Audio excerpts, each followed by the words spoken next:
What's up? Word. And welcome to another edition, Thursday night edition of Talking Sports with TnO. I got my specs now, hey, bro, so you can see. Got my specs now, you can see straight. But without further ado, before we get into the show, as you can see, ladies and gentlemen, we got the props now in the back. Shout out to my man Daryl Wallace. We appreciate you, bro. Thanks for your support.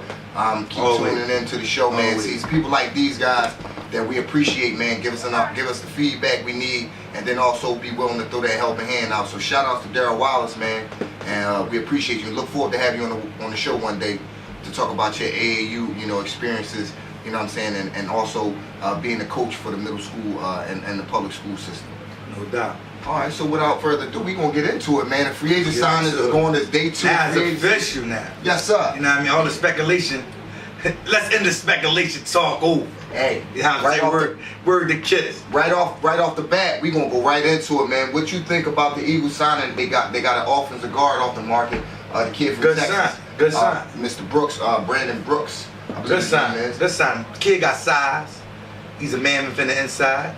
And we need that. We need to get strong in there. And he young. He only 25, 26. Exactly. He young. We need. That's a key position that we needed, and we went out and got it. Like, we ain't going after those guys, those second tier guys, and giving them lucrative contracts, and then they come in here and give us their ass to kiss just because they got paid. We ain't doing that no more. And that's what I think happened last year with the Byron Maxwells and the Murrays. They come here. They ain't come here to play ball. They came here to get that check. And basically, a lot of people tend to forget Byron Maxwell said he's going to the highest bidder. So that shows you right there. That should have showed you right there. But also with that being said, we made a couple other signings, man.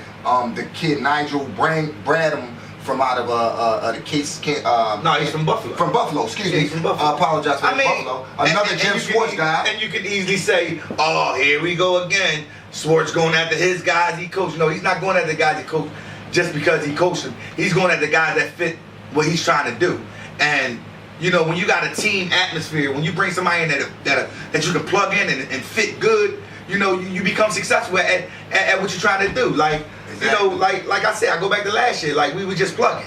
We were just getting the big name free agent to look good. Right. Not that we was trying to get better at that position. Exactly. We was just signing the big name guys so nobody else would get them. Sort of like the round peg and the square hole theory that we always talk about, which is the same thing Chip Kelly tried to do. I mean, you had a bunch of 4-3 pieces. Now you know what I mean, playing 3-4 defense. Now you get the 4-3 defense. A legit 4-3. Legit 4-3 defense, and now you get the pieces to go along with it.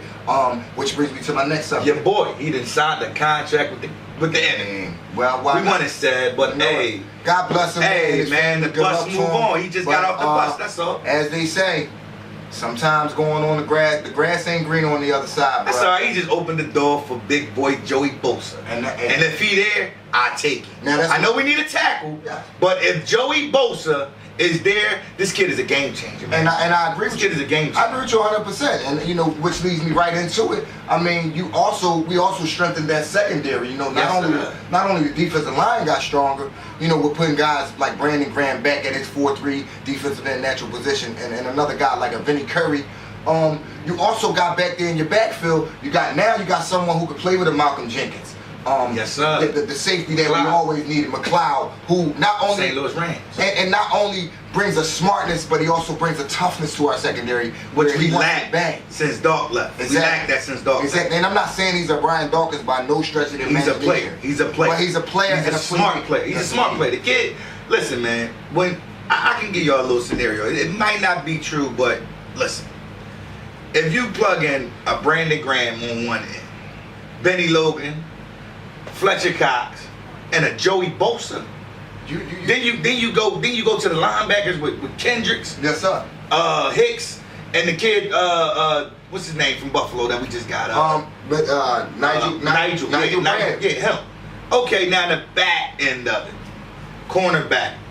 You just as you already know, we already got Leo McKelvin, Eric Rowe, Young. Now you got McLeod.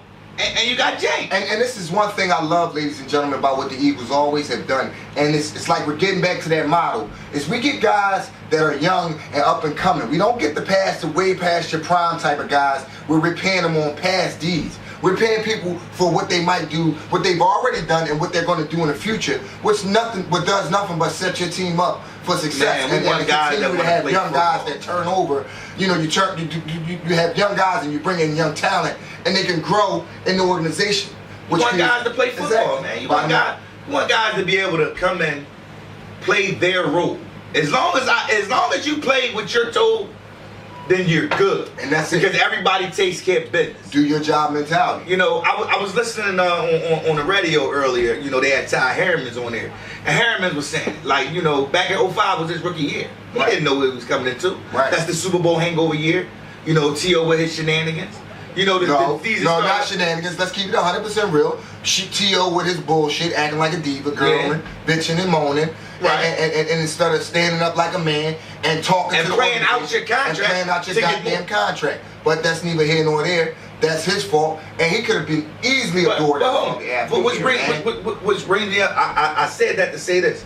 You know, Harriman said, you know, that was supposed to have been the year that they were supposed to win it all. You know, the Super Bowl ain't going. Now the following year, you got a year under your belt. You know what it takes.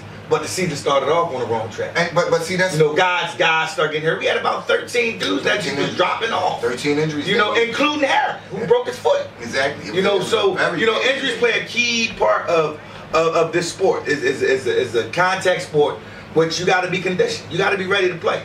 So with that being said, let's go to another, you know, segment of NFL talk. What you think about Brock Osweiler taking that lucrative contract over there in Houston? That was a shocker. That was a shocker.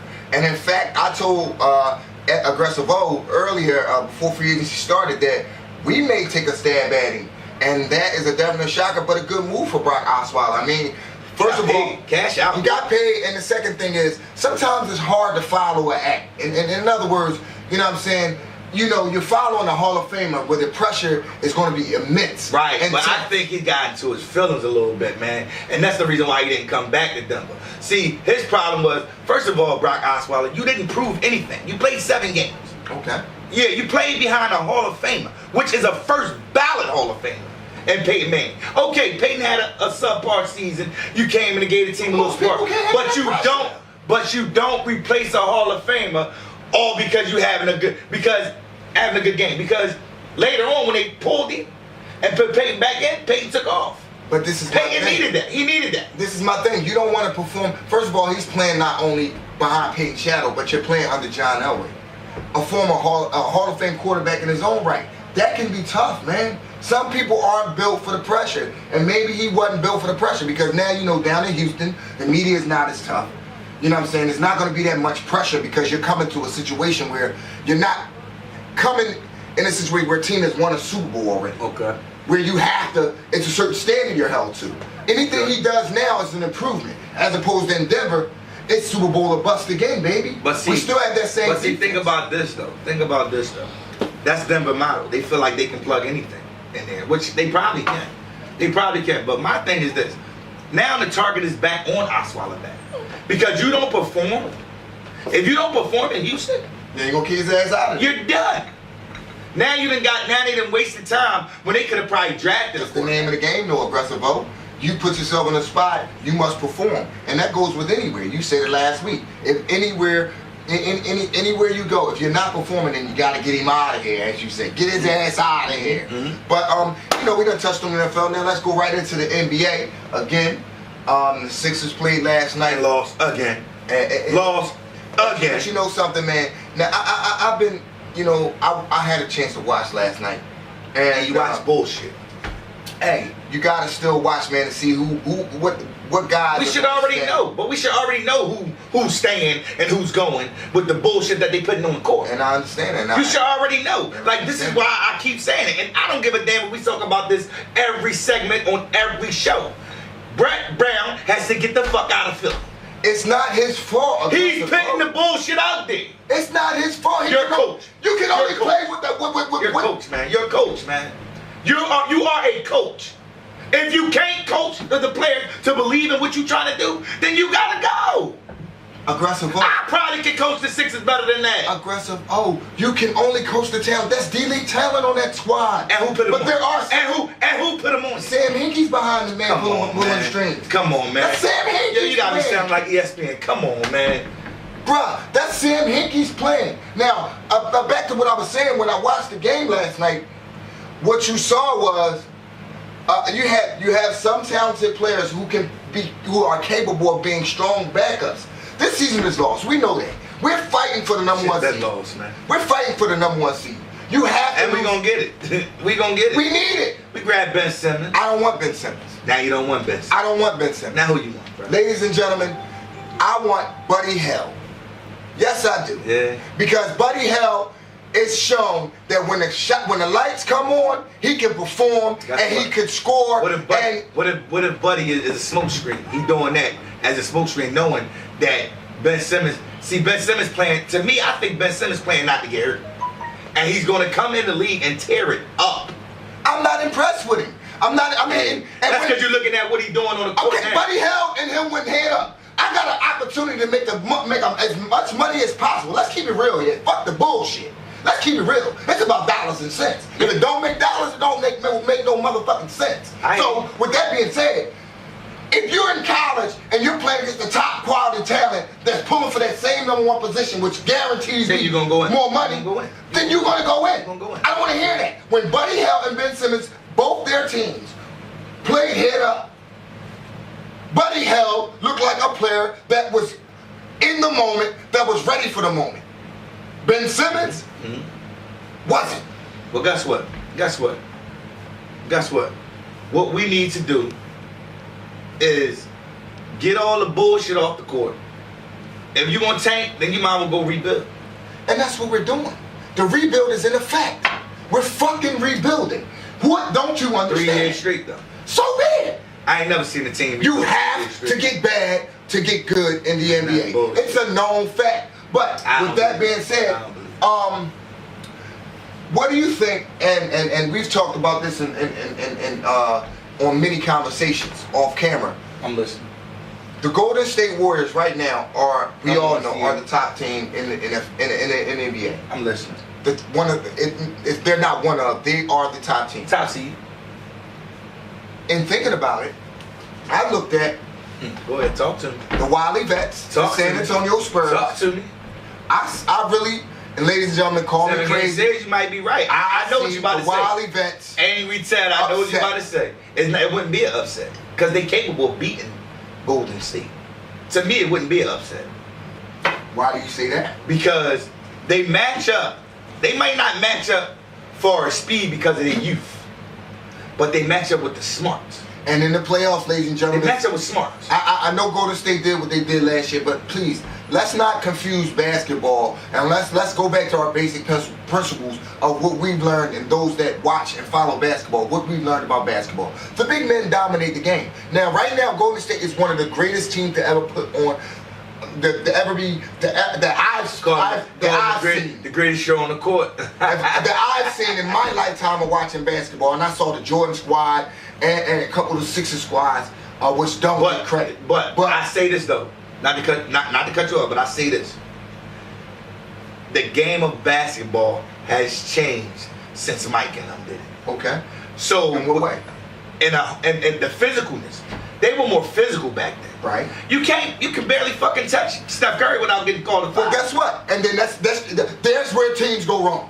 Here's where you go wrong, teams. And I'll put it out there.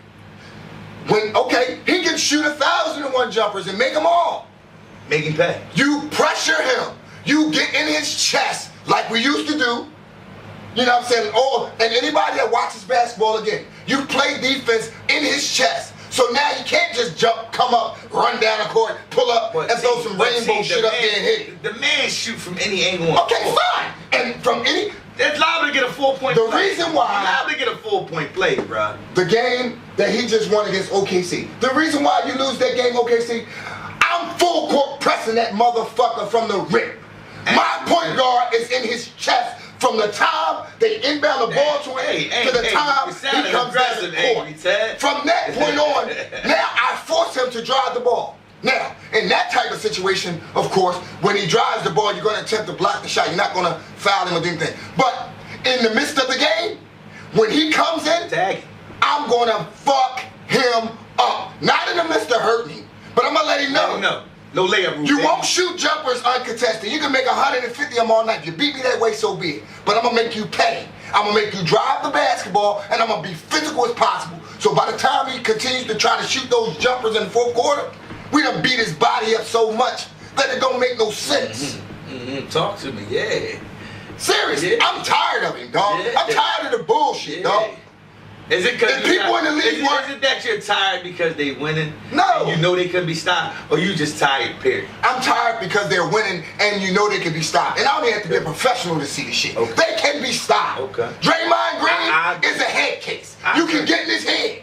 If Dennis Rodman played the game today with you him, got an A&A moment. You're sounding kind of angry. I'm so sorry, but I'm passionate about this because I'm sick of the Steph Curry dick eating show. I really am. I'm tired of it. Yeah, he can play. He's a great good, player. Man is good. He's excellent. I mean, you can't take nothing away from him. You was like that with Mike, man. Another man that can be stopped. Until you sat there and watched him and said, Great player, but he can be stopped.